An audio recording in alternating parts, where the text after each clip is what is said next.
G'day, legends, and welcome to the Pot Noodle by Celtic Down Under. I'm your host, Jared, and joining me tonight are Shane and Liam. How you doing, Shane?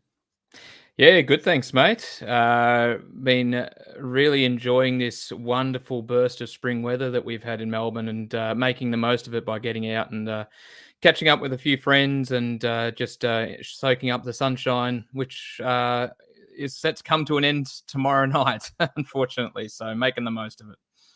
I'll have to agree with you. The weather has been nice here in Melbourne. However, I don't want to swear in the first 5 minutes because of monetization things on YouTube. So I will say, hey, Fever, you are a son of a you-know-what. That's all I have to say with the weather the last few days. It's been a nightmare. How are you, Liam, over in blurry Japan? Well, we've had some pretty weird weather today, actually. Just to continue this stream of thought, coming back for the shops with the wife about an hour ago, and there was this fork lightning that was completely silent, no rain, just lightning, and it was all emanating from this one cloud. It was like Independence Day, kind of like I'm waiting for the big UFO popping out the cloud. Honestly, weird stuff. It wasn't UFOs, mate. It was zombie cloud, mate. I was just waiting for it. I had to. Yeah. So yeah, it had to be done. So thanks everyone for tuning in. We really appreciate it. Over the last week, we've had another great week on the channel in terms of views and the podcast and subscribers going up and everything. So we appreciate each and every one of you. Before we get into the game, I'm gonna go on a little tangent here. I'll put it in our group chat. I'm gonna put it out there for everyone. So this is coming into the 4th year of the Celtic Down Under podcast being around. It started at around about this time 4 years ago. At that time, Neil Lennon was the manager. Things like I think Rogers had just left, actually was about to leave or had just left, and Lenny came in later that season. And since then, we built up the podcast to, get to the point where we just went from an audio podcast once a week to podcast and a YouTube channel into everything we're doing. And it got to the point now where we've got a Facebook group, we've got a bunch of people everywhere who are supporting the channel, and we really appreciate you all. So I thought we've got the channel to a point, Celtic Down Under podcast to a point where it's time to make a difference. And October is Mental Health Awareness Month over here in Australia. I think it might be worldwide, but I know it definitely is here. So I put in our group chat to the boys that I want to do a fundraiser for the Black Dog Institute, which is a big mental health awareness mob over here in Australia. And they have a thing what they call 1 Foot Forward, which is just one of their main fundraisers each year. So what you do is you put a group and you go, you're all going to walk 100 kilometers, and everyone comes on, and if they can give $5 here, $10 there, you give what you can, whatever, and we're going to try and raise $500. That's the target, right, for the podcast for the month of October. So I'm going to share the link around for that once I've set all that up and finalized it. On the podcast, I'm going to share it. I'm going to share it on all our social medias, whether it's our Instagram, Twitter, Threads, Facebook, the works. I know there's a cost of living thing going on, and I don't expect a lot of people to dip into their pockets, but if you can give something when we do that, that would be a great cause, and we want to, make it a yearly thing going forwards. This is the first time we're trying to do something. So I put it in our group chat thinking, I might get 1 or 2 guys who will say, yeah, they'll join up. We'll make it a team fundraiser. Every single person in our group chat, all 11 of them were like, yep, I'm in. And then my wife's like, I'll join it too. And a few others. So we're going to have a fair dinkum crack at it. So it's a good cause. Just letting you all know now, otherwise I'll forget later on in the pod. Just keep an eye out for that. And if you can give a couple of dollars or whatever, that is greatly appreciated. So, into the Celtic talk. Celtic 3, Dundee 0. So, I looked at the lineup, and the questions going into the game on the weekend, what were they, Shane? Who's going to start at centre back? Who's going to start in the midfield? Who's going to start on the wing with a Barter out? That's pretty much it, right? Yep, spot on. We got the team list. Harding goals, Johnson, Phillips, Scales, Taylor. So there was the answer there. Lagerbalker was on the bench. And then you had O'Reilly, McGregor, and Turnbull. I was thinking, why? And then Kyogo with Dazen and Yang on the bench. On the right, sorry. The bench had Lagerbalke, Palmer, Bernardo, Hatate, Home, Bain, Forrest, and Ralston. So pretty strong squad there. Every single player on our bench for us, except for Scott Bain, would probably start for Dundee, let alone half the teams in our league. What was your thoughts when you saw the starting lineup, Shane?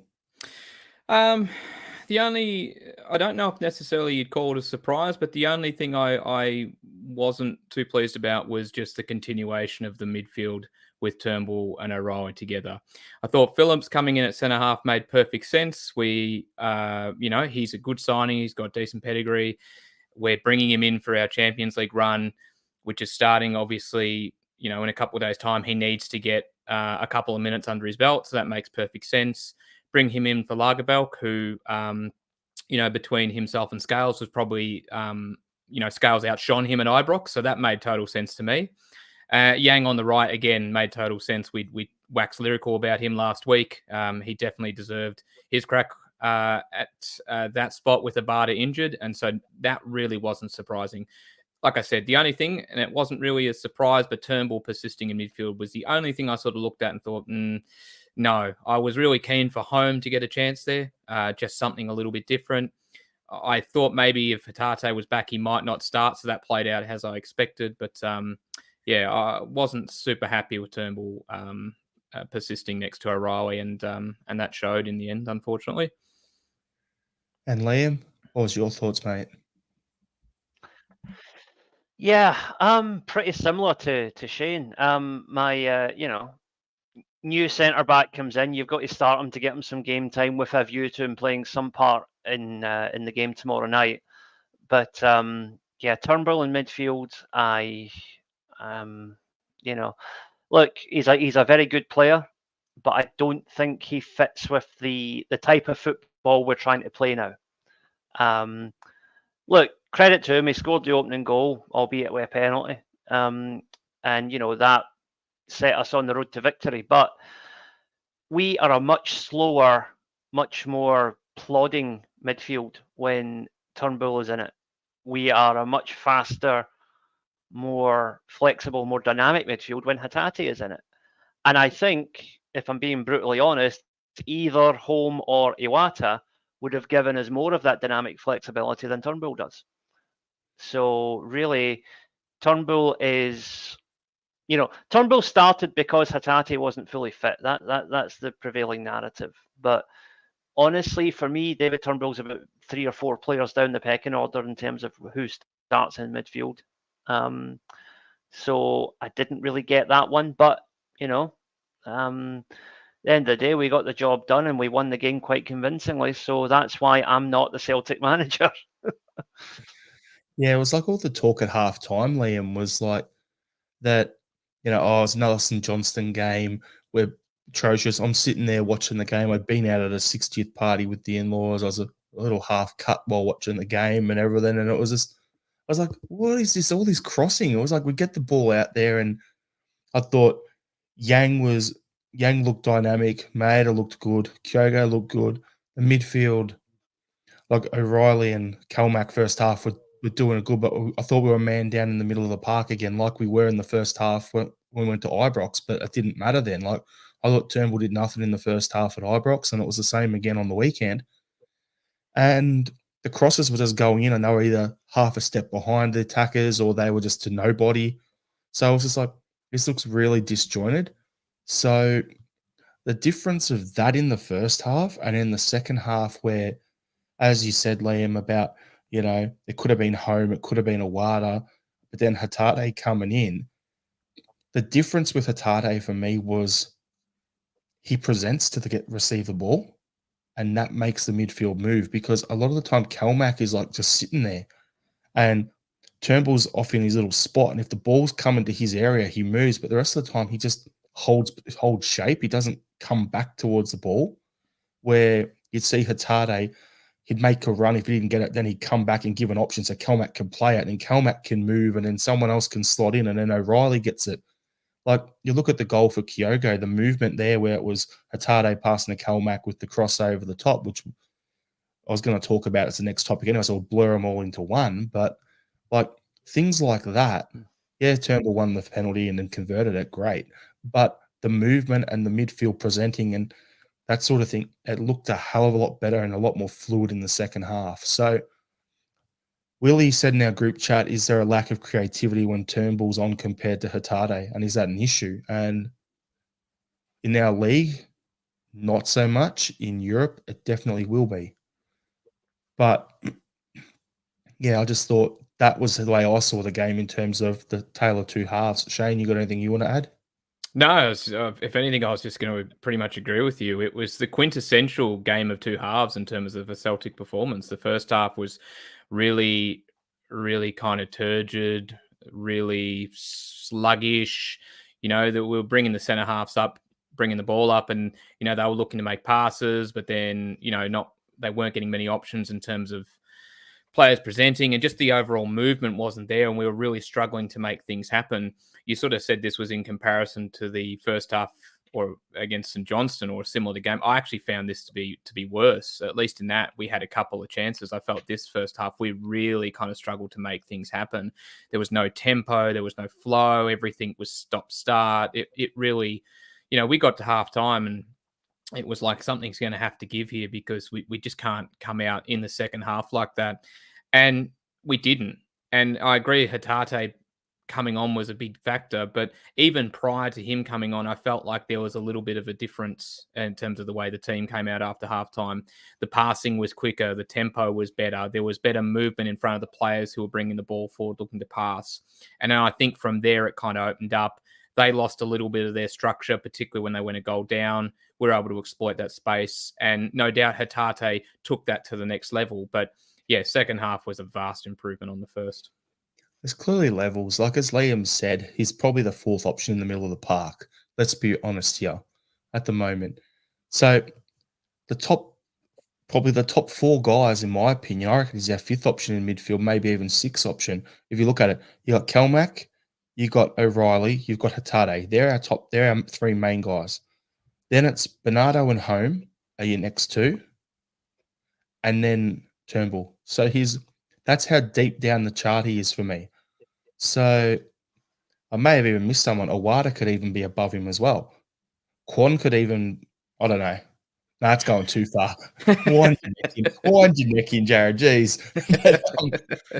Like, that's how far down the list we've got to go. And it's not that I'm picking on him. Like, Turnbull was probably the best player in the first 6 months of Ange's first season. But since that injury, he hasn't fit in this Celtic team and the way we want to play.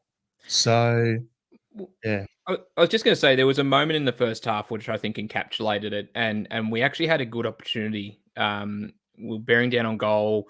They were out of shape a little bit. Maeda was making a run. Turnbull got the ball. All he had to do was play it first time to play Maeda in. He takes a touch and then looks to play him, and it gets broken up. And you can see him getting ready to take that touch. And you're like, don't, just first time, play it to him, play him in. But he wanted to kind of control the ball, turn on it, and then release it. And the moment was lost. So 7 touches, Shane. I counted at one point. He got the ball. He got it passed to him. And for him, he went probably 5 meters forward and touched the ball 7 times. Yeah. This is what I did on my lunch break today. I watched it. And I counted it. I'm like, what the hell? Went back, found the full game, got to the point, watched it. He touched the ball 7 times in a row. And in the second half, Hatate got the ball in the exact same position. 1 touch to control, 1 touch to put the pass through. I'm like, and then later on, I think it was Bernardo who got the ball in a similar area, 1 touch football. There you go. As John Clemens says here, Kelmack sets the tempo, Hatate raises it, Turnbull lowers it. Massive difference. So it's not a witch hunt. This is us going into the game tomorrow. We need to discuss this. Oh, ditto. Same with me. I had him as a player who was going to shine under Rodgers this season, and unfortunately, it hasn't panned out that way. I've long said that he can't play next to O'Reilly. I'm not too, and I would say that maybe if O'Reilly's injured, you put him there. But considering how much work O'Reilly gets through, I'm not sure I'd subscribe to that anymore. Just because O'Reilly's doing a lot of work, he's dropping deeper. You can see him almost at times partner Calmac. He does a lot of defensive hard work when it's required. Yeah, I'm just not sure we can do that. So he's going to be okay, I think, against opposition where we've got that luxury of him being able to get on the ball and control it for a little bit. But I just can't see him, starting in Rotterdam. Liam, you It's got anything it's to a add? th- it's yeah. I was Go just on, going to mate. say it's about a technical thing, right? I mean, I'm quite critical of English football because I watch quite a lot of it, right? And I don't think it's half as good as it's made out to be. And I think that at international level, this plays out, right? Why England, despite having so many great players, don't win any tournaments. You look at what English players do, and Turnbull is this type of player, right? They take 2 or 3 touches, maybe it's sometimes even 4 touches to do what the average Spanish, Italian, Brazilian will do in 1 touch. And I think that's the same with with the Celtic team. Hatate does in 1 or 2 touches what Turnbull needs 3 or 4 touches to do. It's not necessarily his fault. He's just a different type of player, and we need higher tempo players for the type of football we're going to play, particularly in Europe. So, like you say, Turnbull will continue to do a job at domestic level, but is he going to be happy with that? Because I think he could go somewhere like a lower half of the English Premier League team, probably make a hell of a lot more money for himself and play every week. He could go to somebody like, I don't know, Southampton or Norwich or something and probably be a star. I was going to say That's going to West be Ham, his Liam. call to Is make. Stevie Moose thought? He's not that good. It's been generous. No, but I think, yeah. Well. All right. We'll bring No, up some comments. I just think it's better to, just run with it. All right. So we'll bring up some of the comments here. So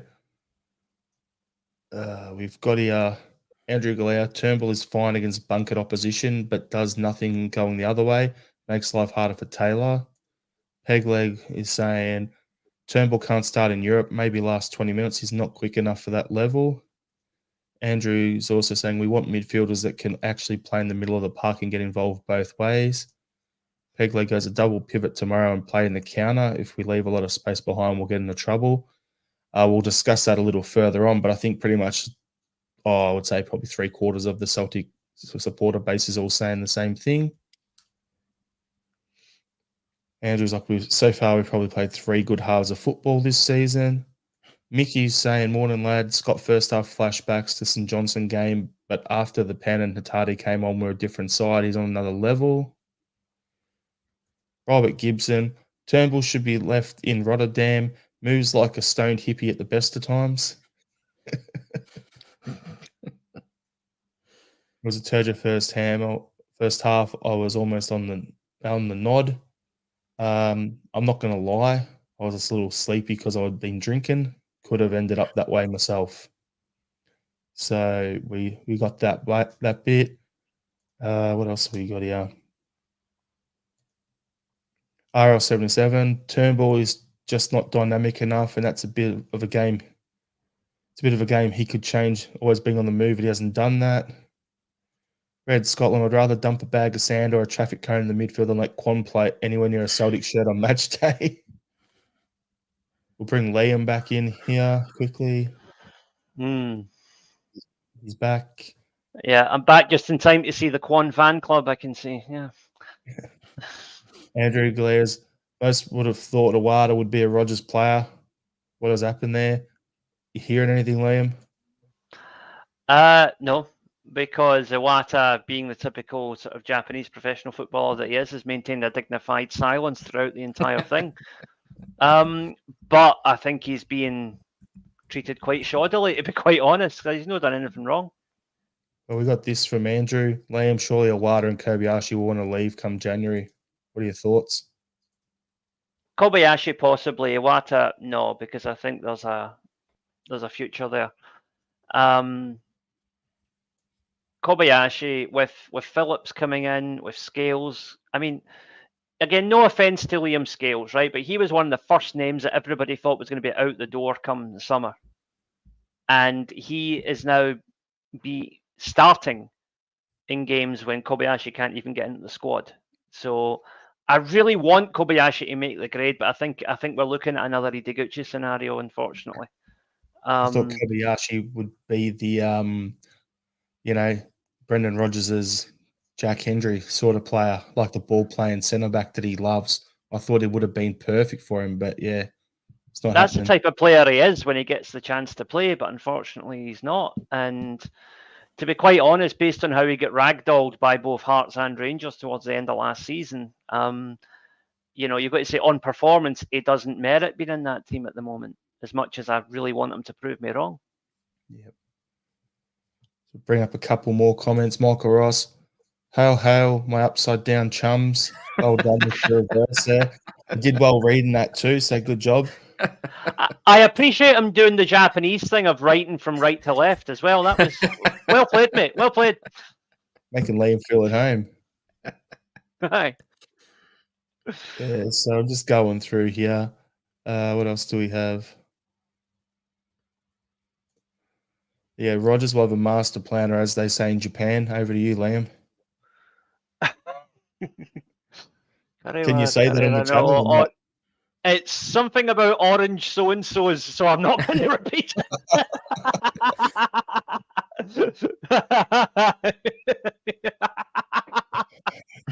There we go. Well played, Michael. Well played. Well done, mate. Well done. You almost caught me there, son. Almost. So talking about centre backs, like we're saying about Kobayashi and Scales, like to me, Scales is this season's Ralston 2 years ago. Like no one thought Ralston would break into the team, and even with Juranovic coming in and that sort of thing, Ralston did well and was one of our better players. And I think Scales has the potential at the moment, while we're down on numbers, to establish himself in the squad, and he's doing pretty well so far. But we started Phillips, particularly with the fact that he can also play left back. That's the other exactly. Yeah. He gives us more size as well, Liam, as left back. Like that's my one concern for tomorrow, is that Taylor got targeted so badly in the Champions League last year because he's small. Like if you have to do it, like do you start Scales? We'll talk about that later, or do you start Phillips and Lagerbalke, whatever? But Scales, even if he's off the bench, he can cover that left back position. There's a 6-footer out there, so it would take that option away. But I think he's done well. He's given himself a chance to still have a career. He's not going to be that long-term player. The chance he's getting now is this should have been Welsh's chance. Let's be honest. So he's lucky out. He was days away from being sold back up to Aberdeen. Starting the Champions League game tomorrow away in Holland. Shows swings and roundabouts in football. Yeah, and Welsh's new contract, which he signed about 6 hours before he injured himself, kind of speaks to that, Where was Liam Scales, at that time, right? Yeah, exactly. Just coming out of a darkened corner with a crowbar. It was probably a 2-footed challenge in training that done well. It's I Scales instead of I Tonya the movie. We'll get that in the future. So, Red Scotland's asked a serious question, Shane. If someone were to dig a hole from Scotland all the way through the earth to Australia, would their head appear through the hole first or their feet? You need to answer that. We've got to answer the real questions on this podcast. It depends what they were digging with, I guess. Although the thing is, if you're somebody who spends a lot of time contemplating such things, I'd say you'd have to remove your head from your arse first before it could go anywhere. So, you dive in. I would. I don't know how to answer that, but for those who've seen the Simpsons episode where the water goes the other way, it does. It really does. True. It's The actually Coriolis true. effect. Yeah. Yes, it is a real Yeah. thing. The water does go the other way. And Robert Gibson has another comment. Kobayashi and Cantwell, the Ken and Barbie of Scottish football. That's a bit disrespectful. Barbie's got a bit more movement than Cantwell, you know. Hey, Liam, I've got a good dad joke for you based on that. Oh yeah. You'll love this one. Why are there no pregnant Barbies? Don't know. Because Ken came in another box. Oh.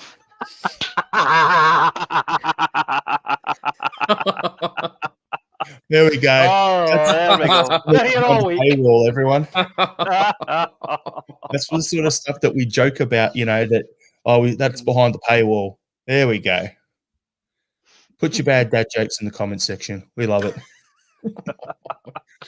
So, last thing I want to talk about, the goals scored on the weekend, the penalty, all well and good. I think we could have scored probably 5 or 6 quite comfortably. So, I don't really think we need to dig in too much there. There was an offside, for Maeda. One camera angle where you can actually see his feet, he looks onside. The other one that they called him offside, you can't see his feet because of the sun glare. It is what it is. We still got the win. But I just want to touch on the debut boys from the weekend. So Phillips, Palmer, Bernardo. Shane, what do you take on them? I was probably harsh on Phillips in our group chat. I basically said the jury's still out on him. Look, it was his first game, and I thought that he was okay. Maybe that was even a higher grading than I would have given him on the weekend. I thought his passing in particular was really poor, gave the ball away quite a bit. But, in thinking about that today, that could have been a byproduct of just the lack of movement ahead and the lack of options and how kind of sluggish we were, the players up ahead of him, and the lack of movement and tempo and energy and so forth. So, look, I'll give him a pass in the end. And obviously he went off at halftime, which, I don't know what it was, whether it was concussion, an ankle injury, an ankle. Okay. Ankle. Look, for a first hit out, I was probably too harsh on him. I think there's definitely a player there. Defensively, he was good. Just needed to tighten up his passing. He tried like that long diagonal ball to Maeda on the left like 3 or 4 times, and each time it just sailed right over his head. I'm just like, it's not working, mate. Try something else. In terms of the other boys, so we had Palmer come on. He looked good in the small cameo. I quite liked his role and what he brought. I liked that, you said it all the time, that tricky winger, right? He looked quality. So I was really happy with him. And Bernardo, I didn't see an awful lot of, but I'm looking forward to seeing him get a bit more of an opportunity. Phillips and Palmer are the two that I focused on the most, and particularly Phillips with a focus on Rotterdam. And like I said, I was probably a little bit too harsh in the group chat for a player on his first game. So I take a little bit of it back, but just tighten up the passing, son. The thing with him as well, like Phillips, I love the fact that he did those Virgil-esque sort of runs. Like you can tell he's been practicing against him at Liverpool and that, like get the ball. It's got no one to pass to. I'm going to go for a little wander forward and look to make something happen. He did that a couple of times, and I like the look of that. And then all of a sudden you can see it just rubbing off on his teammate, because then Scales went for a run and did it too. And I'm like, holy crap, I haven't seen this sort of thing since the old Virgil and Denier back pairing. It was actually interesting to see. But yeah, what do you think of the debut boys, Liam? Yeah, Phillips is obviously a work in progress. Match sharpness is obviously an issue, hence like Shane said, the very poor distribution, but looks solid defensively. He's played in the Champions League before, so he's got that experience, which is going to be invaluable. So far so good as far as I'm concerned. I really like the look of Palmer when he came on, because he had this thing where there wasn't that much happening for him, but every time the ball came anywhere near him, he was aggressively trying to run it down, and he was shouting, "Give me the ball." He was taking men on. He had that kind of aggression and directness. Remind me a bit of Yang in that sense. A guy who's like, right, I'm here. I want to show you what I can do. Give me the ball and I'll show you what I can do. And I like that attitude. That's going to serve as well in the weeks and months ahead. Bernardo didn't put a foot wrong, but he was only on the park for a short period of time, so can't really say much either way. But yeah, solid debuts all round, I think. Special mention also, just while we're closing up our comments on the game, that save that Joe Hart made at 0-0 was absolutely world class. And when you win it, when you ultimately end up winning a game 3-0, it's important to acknowledge that the game could have easily gone the other way if we'd have gone at halftime 1-0 down and the heads roll, whatever. That save was brilliant and it was absolutely vital. Big Joe steps up and does it again. I think Rodgers has simplified his game this season in terms of he doesn't have to be doing as much with the ball at his feet like Ange wanted him to. So the fact that in the EPL over the last 15 years, he's actually been one of the highest percentage like shot stoppers in terms of saves and stuff. And then you put on top of that, Rodgers is just letting him put the laces through the ball if he needs to. It's I think he's actually seems a lot more relaxed playing in this system than he was the last 2 years. So the fact that he was sharp and he was onto it and he made that save, I had that on the list as the last thing I wanted to say as well in the game. Give credit where it's due. We all wanted a new keeper going into this season. Joe Hart's been playing probably, I reckon, this is borderline his best form that he's been in the last 3 or 4 games that we've seen from him in at least a year in a Celtic jersey, if not his whole time at the club. Well, that's 3 clean sheets in a row now. And in each of those games, so at home, St Johnstone, Ibrox, and then against Dundee, he's had to pull off a couple of crucial saves in all 3 of those matches. So I think that just backs up both of you boys' points. You boys' points? What am I trying to say? I don't know. What you both said. It backs up what you both said. Shane. I don't know. English is my second language. Australian's my first language. Australian, mate. Yeah. Oh, talking about that, special mention to the guy I saw on Twitter this week who went out and said that Alfredo Morelos would be the best striker ever to play for Santos. Oh, and a Santos fan replied, being suitably dismissive, and the reply was, "I don't speak Brazilian. You'll have to write that in English." I saw that. To give the Santos boy his due, he just replied with a picture of the RIP Rangers for the Daily Record headline. So. Yeah, as Robert Gibson's saying. Yeah, exactly. Just a tiny player to forget about in the history of the game. That's it. They used to have Pelé, now they've got Belly.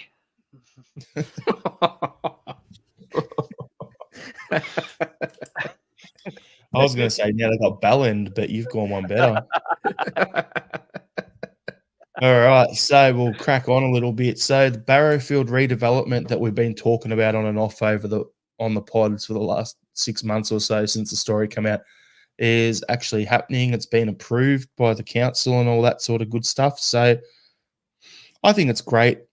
It's the largest infrastructure investment by the club since the redevelopment of Celtic Park in the 90s. It's about a £20 million spend. It's going to take around 12 to 15 months to complete. We're getting, what are we getting here? We're getting an indoor arena, a combination of outdoor natural grass and artificial pitches, state-of-the-art gym, fitness facilities, new changing facilities, medical suite for player treatment and rehab, as well as sports science and analysis centres. It's going to have a dedicated training ground for the women's first team, as well as high-end training facilities for the academy. Peter Lawwell comments, "Why, you're just the non-executive chairman. Shut up and let the other people talk like Michael Nicholson." Rogers had his set, but realistically, I just look at this and go, it's great to hear that, okay, we've been talking, we've got all this money in the bank. Yeah, so we're spending some of it on an asset for the club that's going to not just help us now, but it's going to help our women's team, our B team. It's going to help it might mean those two will have a place to play that's not down in Ayrshire or Airdrie or wherever the hell that is. They're going to be back playing just down the road from Celtic Park. They're going to have training venues. We're going to have another facility that the men's first team can train at if it's snowing or whatever. There's just a whole bunch of extra things there. I just love the idea of it, and it's going back to the roots out in the East End as well. So yeah, it's great investment. Spend the money, you get the long-term thing. But yeah, Red Scotland, thanks for that. I agree with you 100%. Lowell is now chairman. The non-executive part has been removed, and the slimy entity has been fully restored. As soon as I saw his name, I'm like, what for? Go away. But anyway, what's your thoughts, Liam, on the redevelopment and everything that's going on there? Yeah, it's excellent. It's Barrowfield has been crying out for renovation pretty much ever since Celtic Park was renovated. It's an area of Glasgow that is often neglected, and it's great to see it being built up in some degree. But from the point of view of the women's team, it's great they're going to have their own dedicated training facility, playing facilities, whatever. We need to match that by putting a team on the park. We need to at least match the levels of investment that Glasgow City and Sevco are putting into their women's teams. Because it's not fair to Fran, it's not fair to the staff, it's not fair to the players, the way that team just gets ripped apart every season because all our best players get poached for more money. We're going to have a professional setup for the women. Let's start giving them a professional pay grade as well. Come on, Liam, be careful. You're going to cop stuff in the comment. You want us to share the joke, Michael Ross? Well, I'm about to bring it up. Robert Gibson in the comments. Peter Law is such an asset. I hope his wife keeps him.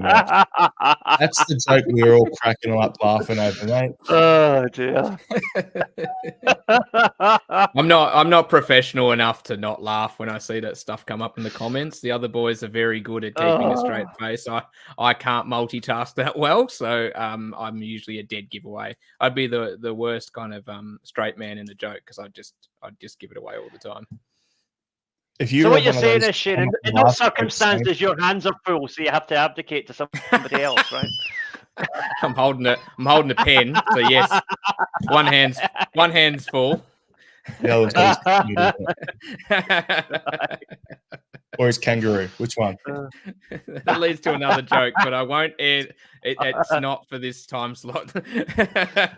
The funny thing is, like, we're just losing it over here. It's great. Yeah, so there's some comments here. So Sean's like, hopefully Lawwell's just there to cut the ribbons. Strange Love is the chairman doesn't really do much. So legally, they just put out the mineral water sandwiches and pass around the talkie pillow. Thanks for tuning in, David. Appreciate it, mate. Hope you enjoy the show and subscribe. Cheers, David. RL77, no disrespecting Lennoxtown, please. I was born there in the asylum. Converted to maternity wards, I hasten to add. Hey, all I've got to say, mate, is you're born in an asylum that was converted. I was born in an old folks home that was converted to a hospital, and now it's back as an old folks home again. So, you know, everyone's got their own story, mate. Lennoxtown's does a good job, but yeah, it's miles out the way. So get the I'm just looking forward to it. I think, what do we name the Barrowfield redevelopment though? Are we finally spending that Tierney money? So we call it the KT Barrowfield thing, or do we call it the Jota oil money, blood money stadium or something like that? Because we're spending some of it. I'm setting you up here, Liam. It's all for you. I'm waiting for it. Go. Oh, and you can't we go for, in light of, equality, whatever, the International Respect Arena. Hey, I love it. I love it. Brilliant. Love it. Absolutely love it. The Professional International Respect Arena. Well, it's been nice being on the pod. Cancel us now. I mean, it's got to be the Sir Craig White Stadium, isn't it? Really, I mean, come on, there's no other. The Craigie. No other hero worthy of homage. No, well, you know what we should do? How much did we should name it the £2 stadium.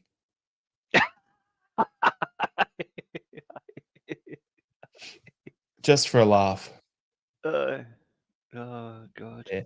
All right, let's get into the game against Feyenoord tomorrow in the Champions League. So it's going to be Tuesday night game over there, Wednesday morning for us. Oh, it's going to be fun. Love a Champions League game. It's the best.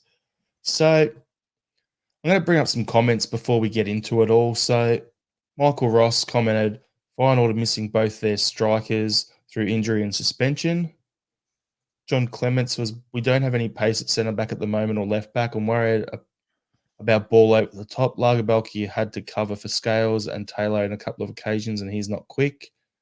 The thing on that is Lagerbalke, I don't think he's as slow as everyone's making out. I just think Starfelt, who was there before, actually had a lot more pace than him. Like Starfelt was actually pretty quick for a centre back.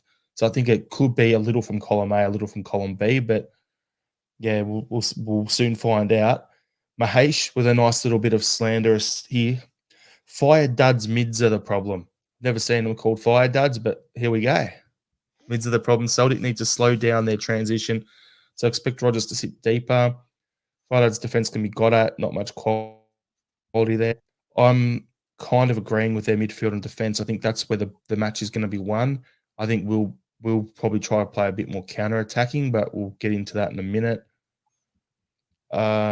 And when I was talking about the counter-attacking, Andrew was saying Maeda will be flying at them in Rotterdam. He looks in good form at the right time. Yeah, I think this is the best form I've seen him in a Celtic jersey.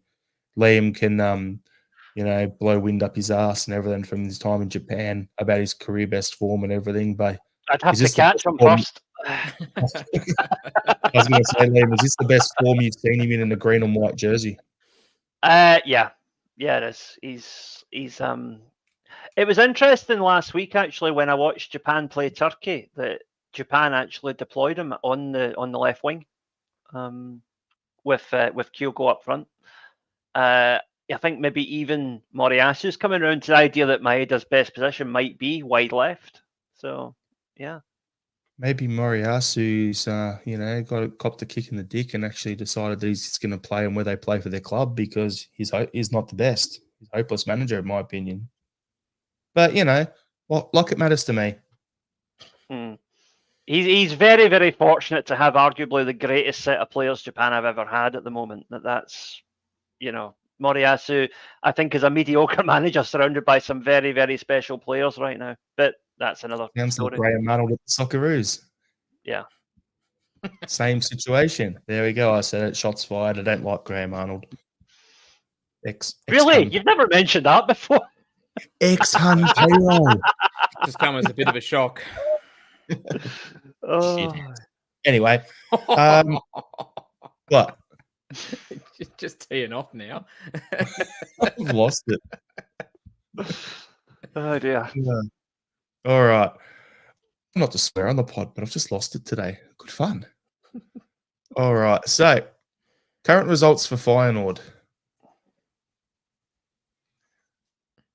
So over the season, their first game of the season was a 0-0 draw.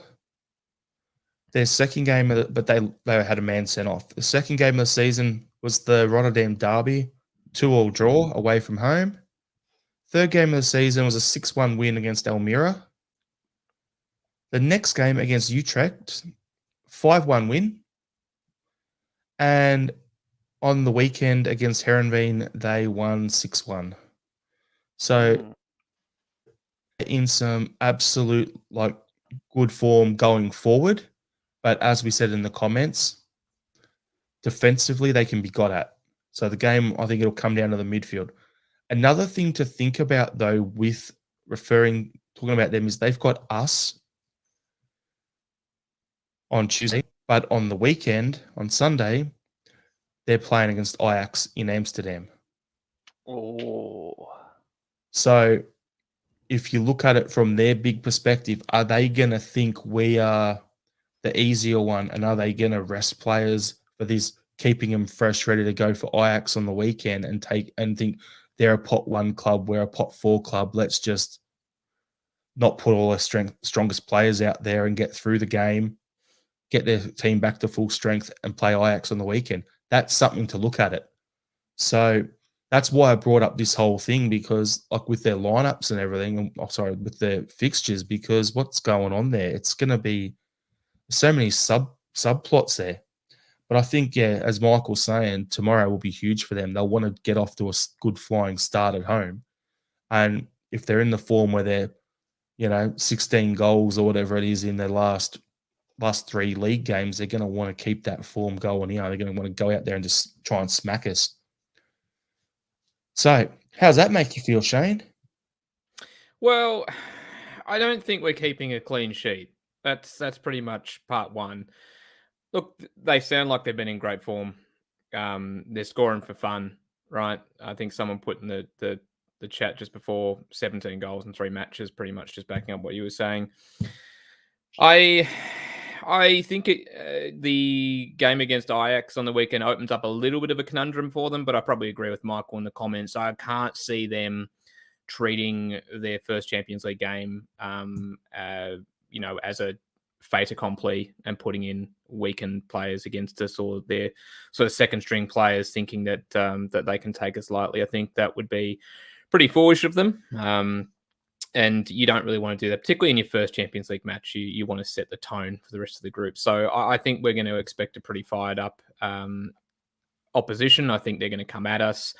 I think we're going to have to be at our very best to get a result, to be honest. And if we can jag a result there, considering the form they've been in, we've done very, very well. And I genuinely think we can do it. But yeah, it's going to be tough, that's for sure. What are your thoughts, Liam? So far we've established that we don't think they're going to be pegging us as an easy mark. Is this what we're getting at? Yeah. Sorry. Right, but in all seriousness, we can get a result over there, but it's going to be difficult. And if I was a Feyenoord fan, looking at the coverage of the group since the draw, I think I'd be quite annoyed about how many media outlets, not just in Scotland but elsewhere, have said continuously, Feyenoord are not really a pot 1 team. They're the weakest of the pot 1 teams, and Atletico Madrid should cruise that group, whatever. I think it's very, very disrespectful to what is a massive European club, and a club that's unlike most of the Champions League, they're there on merit because they actually did win their championship. So come whatever happens tomorrow night, I hope that everyone treats Feyenoord with a wee bit more respect than they're currently getting. Of course, if we go out and scalp them tomorrow night, then there's not going to be much to be had in terms of respect. But I don't. If we get a draw tomorrow night, I'll be delighted. Put it that way. I'm hopeful, but not too hopeful. Yeah, Michael, we're the pot 4 team here. Yeah, and as Pegleg's saying here, not conceding an early goal is essential. The longer we go without conceding, the more frustrated. So I look at this and go, it's going to be like us last year against Real Madrid at home. The first half an hour, we were just dominating, and then they settled into the game and we missed a few chances. If the game plays out where we can weather that first 15, 20-minute storm that you would think from them, then we should be able to settle into the game and play some football. I'm not saying we're Real Madrid. I'm not that dumb. But what I'm saying is it's that sort of context is how I think the game will play out. Now, Liam, I have a question for you. Feyenoord striker Yase Ueda has declared himself fit for the Champions League game. Japanese striker. Tell us about him. Decent player. Although, in my opinion, not as good as Kyogo or Maeda. But again, that's based only on what I've seen him do for Japan. I have never seen him play for his club. But when he's been in the Japan squad, looks decent. But I think the likes of not just Maeda and Kyogo, but also Ritsu Doan, there are other strikers that are better than Ueda, in my opinion. But he's a decent player, no doubt about that. But he's not a guy we should be afraid of, because I think we've got 2 better Japanese strikers in our team, in my opinion. Funny. It's pretty funny. I was just looking at that now, and I'm like, both teams are going to be probably starting a Japanese centre forward. There you go. Yeah. In the Champions League, that's good for Japanese football. But yeah, interesting. So I'm going to bring up some comments, and then we'll go through our predicted starting lineups. Have a few little talking points that I want to touch on before we give an actual lineup. Score prediction. So, Andrew Galea is: does O'Reilly sit alongside McGregor and let Hatate play the 10? That's something that I actually had later on. Was will it be Hatate or Turnbull? So we'll talk about that now. How do you think the midfield will play out, Shane? Will it be, as Andrew's saying here, O'Reilly in the 8, Hatate in the 10 with McGregor in the 6? Or will we see Turnbull with Hatate coming off the bench like we saw on the weekend? What are your thoughts? No, I think I don't think you can run with Turnbull starting again at Rotterdam alongside O'Reilly and Calmac. So Hatate is a lot. Or if he's not, he should be a lock for tomorrow night.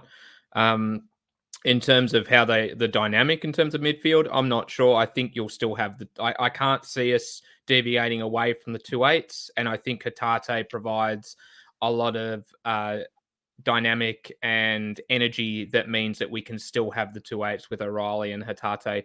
And then if they need to, either one of them can drop a little bit deeper if they want to sort of partner Calmac a little bit, or one of the other can actually push forward and play in that more advanced role. They can both do it without being similar players.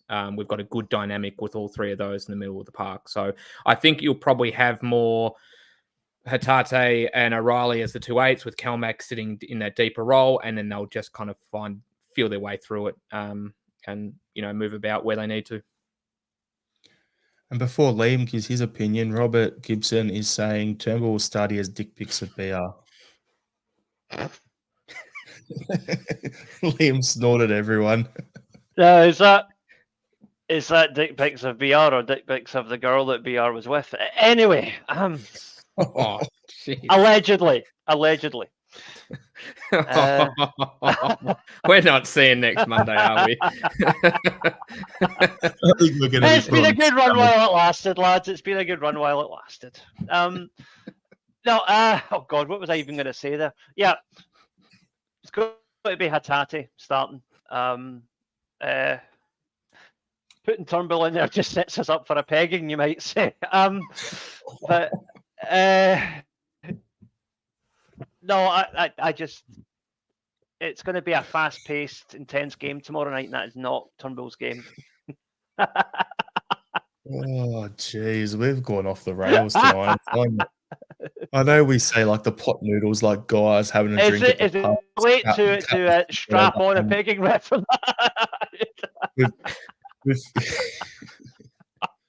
He said strap line, mate. Strap line, not strap on. But anyway. Anyhow. Strange Love the Doctor was. Right. This is that. Feyenoord will play the team they want to use against Ajax because it will be part of their build-up. And he's followed up with, this is one of the few occasions where I'm prepared to alter the way I like to play. I'm not interested in put on a show, suffocate the space, control the tempo. What do you reckon, Liam? I think that's a very good analysis. But at the same time, we know they're missing two strikers tomorrow night who are going to be pushing to get them fit for the Ajax game. So they're going to want to they're going to rejig things a wee bit for their game on the weekend anyway, regardless of what happens tomorrow night. So yes, I see his point, and I think tomorrow, as I said, if we scrape a draw, I'll be delighted. I don't care if it's a utterly boring nothing each draw. That would be a great start to our campaign. But yeah, I think that it's going to be they're going to come out to try and put the game away early so that they could, if you're a Feyenoord fan, you get into the game fairly confident, you're thinking, right, I want to be 2 or 3 up by half time, take off 5 players, put out the reserves so that everybody's fresh for the Ajax game. That's how they would be thinking about it. Now, I'm not suggesting for a second they would be arrogant enough to think they can do that to Celtic, because in the Champions League, there are no easy games, regardless of who you're playing. But there's going to be that, that's going to be in the back of their minds. They want to put this game away as quickly as possible. And that is where the Feyenoord fans, who are known for creating an electric atmosphere, could perhaps slightly work against them if it gets 30, 35 minutes in and they haven't scored yet. You know, that vociferous home crowd can suddenly become a burden, as we saw at Ibrox a few weeks ago. Well, there's a comment here from Michael Ross, Liam, which was Hmm. only the 4th time they've been in the Champions League out of 20 years. First time in 5 years, they'll be up for it. And okay, the Yeah. players will be, and that's why we're talking about the weather in that early storm. But then, as you're saying, Liam, their fans are going to be up for it too. They've got a good reputation of being a great crowd. And then you put the first time they've been there in 5 years, yeah, they're going to be up and about. And as you said, like with Ibrox, if things don't go their way and they're expecting an easy game, then could get a little toxic for them because their fans are a little bit on the feral side. Shane, you got anything to add?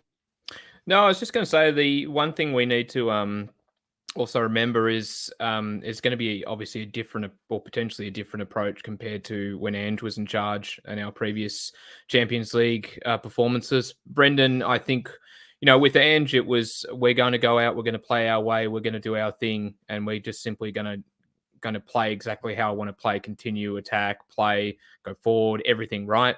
We're going to be the team to do it, and they're going to have to play against us. I think with Brendan, you'll see some more pragmatism. You might see him set up a little bit more defensively. You might see him actually say, well, hang on a second, let's go with the flow here. Let's take it easy. Change in tempos, change in styles, actually playing to what are our strengths on the night instead of just playing exactly how we think we should in Scotland week in, week out. And so that's another consideration here, is how do we set up from a perspective with Brendan in charge? Do we go out and try and be the team to play? Do we sit back? What do we do? I think we'll be more pragmatic. That's the one thing I can be almost certain of. Andrew Galea is saying, I played 2 6s and 2 8s, 4-4-2. And then we had another comment early on. I'm just trying to scroll back to it because we've gone past it. He also said, if we play the 4-4-2 with Maeda and Kyogo inside left, inside right, sounds like you've been watching a bit of the old Ange ball, from his Melbourne victory days, playing a 4-2-2-2. It'll be a bit of an interesting one if that happens. But I just look at it and go, look, it's there to play for. And as you said, a bit of pragmatism will come into it. But if we're going to play Maeda, who's quick on the break, are we going to play Yang out right and then Kyogo through the middle? And yeah, as I said, it's going to come down the middle. And it's about having that variety in the middle of the park is the main thing. So, yeah, it's going to be an interesting one to watch. Yeah. So, going to bring up some more of the last few comments here. JD said, Atletico and Lazio both lost at the weekend. Atletico 3-0. Lazio have lost 3 of their last 4. Nothing to fear in this group. Have to agree with you. I think it's all there to play for. If we're on the road and we can pick up a point, if we win away in Rotterdam, great. If we get a point, I'd be happy with that too. It sets us up nicely. So it'll be interesting. Shane, Lagerbalke or Phillips or Scales, who are you picking? Well, Scales is actually the lock for me. Scales stays, so 2 partners, Liam Scales. And I don't think we would have said that 4 or 5 weeks ago coming into Rotterdam away. I'm going Phillips. I know what we said before about him in that first hit out against Dundee. That's fine. First game, just getting it out of the system. He's a quality defender. We've brought him in for our European matches, particularly Champions League level and potentially Europa League if we get there. He's played in Champions League before. He's played in high quality fixtures like this or similar. He's a great defender, and you listen in the people who talk highly of him talk about how he loves to defend and how that's his attribute is kind of being that kind of defensive rock. And I think if it's something we're going to really need tomorrow night, we're going to need people to defend. We're going to need players to play the full 90, do exactly what's needed for the cause to get some sort of result. And I think having him beside Scales will do that. I like Lagerbalke, I really do. And I thought his distribution when he came on at the weekend was really good. His lack of pace, which you touched on earlier, and I kind of disagree with you, I think his lack of pace is noticeable. And I'd be worried about that against Feyenoord. I'd just be a little bit concerned that he could get exposed there. So on that basis, I'm going Phillips. So Scales and Phillips as our starting centre halves. Liam, any differences of opinion there? I'm going to go Phillips and Lagerbielke. It's really, really tough on Liam Scales, but I think at European level, you want to go with the experience of Phillips. And if it's a straight up choice between Lagerbielke or Scales, I think Lagerbielke is a better player. I would have That's said the the harsh same. reality. I would have said the same as you, Liam, but as Michael Ross is saying, it has to be Scales on form at the end of the day. Very valid point, and I would not have any issues if that is the way it goes out. I'm just giving my personal take on it. But if Scales plays, he plays on merit, and fair play to him. Yeah, and as B's saying, I love lager too. So do I. It tastes nice. Who doesn't? Okay, so last thing before we give out our full-on teams, we saw it a bit on the weekend. Will Taylor and Johnson play as inverted fullbacks? Do you think we're going to see that to try and clog up the middle of the park again? I think it looks. I think that was Taylor's best game against Dundee all season because he was playing a bit more inverted again. Do you think we'll see that over in Rotterdam? What do you reckon, Liam? Yeah, I think so. Taylor, best game of the season so far. Johnson on another day could easily have had 2 goals. Yeah, it was the best. It was the most comfortable the two of them have looked all season. So I think stick with what works. And it's fair play to Brendan Rodgers for, setting the ego aside and realising that maybe what he wanted to try out with the fullbacks was not perhaps the best idea considering the personnel he has. So It's good to see Taylor and Johnson both looking a lot more comfortable on the ball at the weekend. Yep, 100%. So I'm just trying to find a comment that I was going to bring up before, and then it's just moved on the screen. So bear with us. But I think you should have pegged it. Sorry, I mean pinned it. Sorry. Liam. So there was a comment early on. I can't find it, but it was. I think the plan was Rodgers was before the injury crisis. He was planning to play 3-5-2 in Europe with the 3 centre backs, your wing backs, and then your 2 guys up front. And Michael McDonald has said, will we play 2 centre halves? Or he's gone and he's followed up, or will we play 3? I think we have to play 2 because of our injury crisis above all else. I don't think JD's saying they play all 3. Johnson and Taylor wide, Kelmack, O'Reilly and Hatade in the midfield, Kyogo Maeda up top. It could work. That could be the way to, stop them getting weather that early storm. But then you run the risk of, if there's an injury, then you have to change the whole formation and completely throw the balance off for the team. So I don't know. It's going to be touch and go. Rodgers will do what Rodgers does anyway. Like years ago, I thought we would have done that against Barcelona, and he tried to go toe to toe with them, and we got beat. Was it 6-1 or 7-1 or something? It was PSG and Barcelona.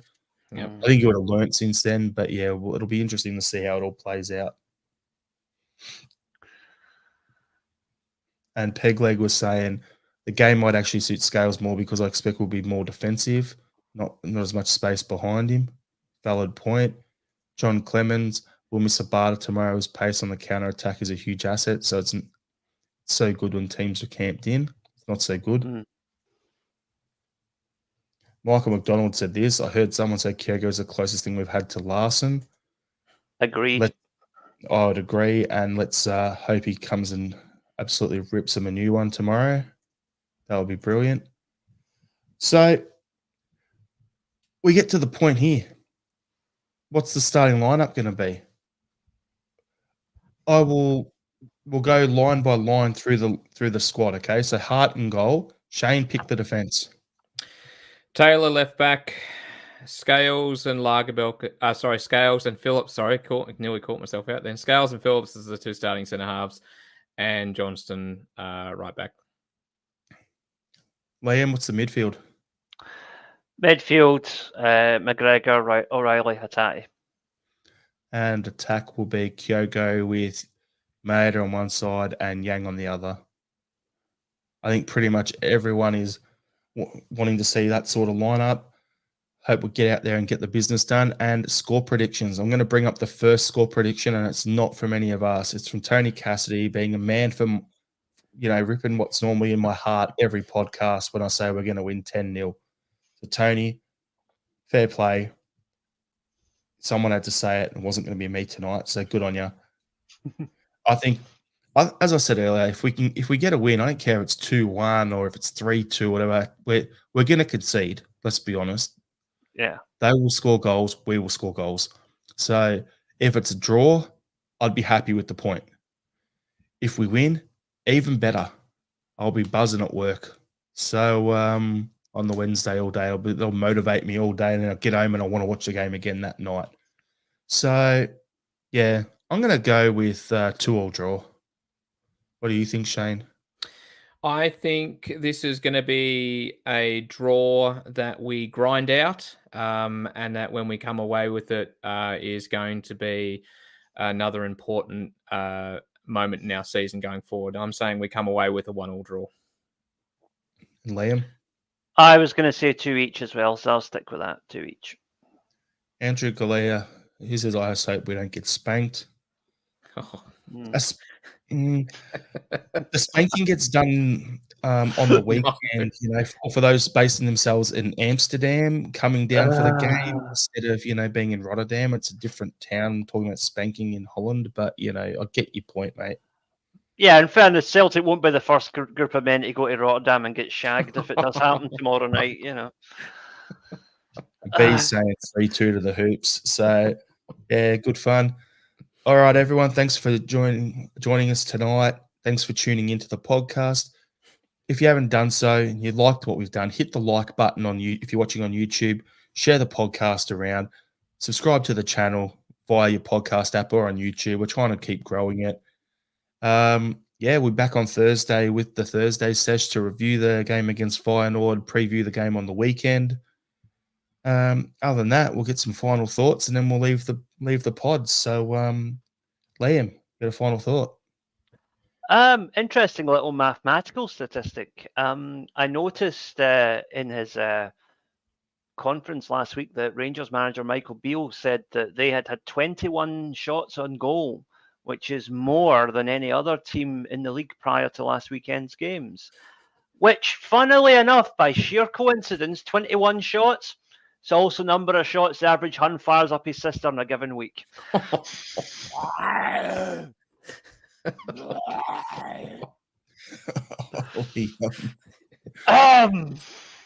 Shane, you got a final thought?